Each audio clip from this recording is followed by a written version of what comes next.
విజయవాడ నగర నడిబొడ్డున 404 కోట్ల రూపాయలతో గత ప్రభుత్వం ఏర్పాటు చేసినటువంటి భారత రాజ్యాంగ నిర్మాత డాక్టర్ బిఆర్ అంబేద్కర్ గారి విగ్రహం చుట్టుపక్కల అనేక వ్యర్థాలతో పాచిపట్టిపోయిన మురికి నీటితో దుర్గంధం వ్యాపిస్తూ ఉంది.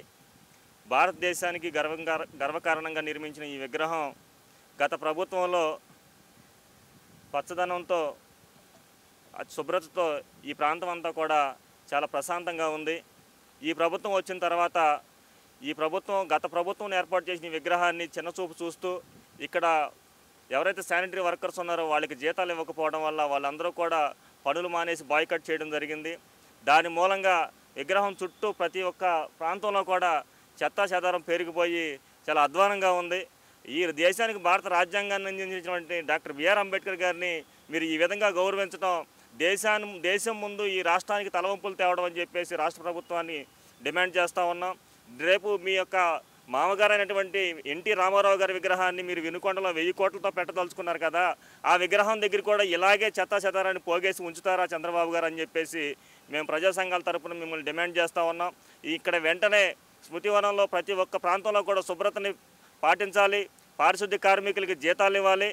అలాగే ఈ యొక్క ప్రాంతం అంతా కూడా లైటింగ్తో వెలుగుతూ ఉండేది, ఆ లైట్లు కూడా వెలుగుతున్నట్టు ప్రశాంతం లేదు.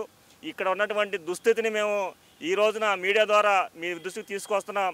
దీని మీద వెంటనే మీరు తగు చర్యలు తీసుకోకపోతే కనుక రాష్ట్ర వ్యాప్తంగా అన్ని ప్రజా సంఘాలని, అన్ని దళిత సామాజిక పార్టీలని, అంతమంది దళిత నాయకులను కూడా ఇక్కడ పిలిపించి లక్షలాది మందితో ఇక్కడే నిరసన కార్యక్రమాలు నిర్వహిస్తామని చెప్పేసి తెలియజేస్తా ఉన్నాం. అని కొంతమంది ఏమంటారంటే ఈ కూటమి ప్రభుత్వం పైన అమ్మవారి కింద అంబేద్కర్ అనే దాన్ని జీర్ణించుకోలేక ఇలాంటి పరిస్థితి తీసుకొస్తారు, ప్రైవేటు పరం చేస్తారని చెప్పి కొంతమంది చెప్తున్నారు.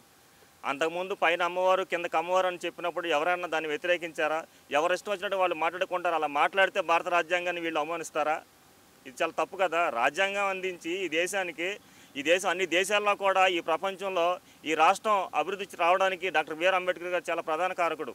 అటువంటి కారకుడిని మీరు ఈ విధంగా అవమానించడం, మీరు ఆ ఒక్క ఓటుకి మాత్రమే అవమానించడం సమంజసమా మీకు? చెప్పండి. ఓకే, చూస్తున్నారు కానీ ఎలా అనిపిస్తుంది ఇప్పుడు ఈ ప్రదేశానికి? చాలా దారుణంగా ఉంది. ఈరోజు ఇక్కడ చూస్తే చంద్రబాబు నాయుడు గారి దుస్థితి ఎలా ఉందంటే ఈయనకి మాలలన్నా అంబేద్కరేట్స్ అన్నా కూడా పూర్తి స్థాయి వ్యతిరేకత. ఆ వ్యతిరేకత వల్ల జగన్మోహన్ రెడ్డి మీద వ్యతిరేకత, మా మీద వ్యతిరేకత. డాక్టర్ బిఆర్ అంబేద్కర్ గారి ప్రాంగణంలో ఈ విధమైన పరిస్థితి తీసుకొచ్చాడు, కావాలని తీసుకొచ్చాడు. దీనికి తగిన మూల్యం కూడా చెల్లించుకుంటాడు. అసలు ఒకవేళ ఇదే కొనసాగితే ఎలాంటి చర్య చేసే అవకాశం ఉంది కార్యాచరణ? ఖచ్చితంగా కార్యాచరణ తీసుకోవడానికి ఇక్కడికి వచ్చాం, ముందు పరిశీలన చేద్దామని వచ్చాం. గతం నుంచి ఇక్కడ పారిశుద్ధ్య కార్మికులు జీతాలు ఇవ్వట్లేదన్న విషయం మాత్రమే తెలుసు.